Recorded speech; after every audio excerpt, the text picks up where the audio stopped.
Cup, isang Pepsi litro, isang Ichipan, repolyo na tag 29.60.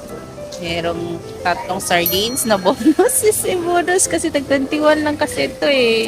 Yung iba tag 22 na, 23. Ayan. Okay na to. Bites na to. Tapos may isang bottle of water kasi thirsty na eh. Kasi hindi kami bumili ng ice cream lang yun eh. Yung tag 30. Tapos isang ganitong Nescafe kasi merong promo. Buy 9, get 1 free. So, ito ang binili ko. Tapos, merong siling espada. Nag 15.37. At saka, merong manok. Alam mo ba manok? Alam niyo ba na ang binibili kong manok, itong talagang parang ano na kanina, yung bargain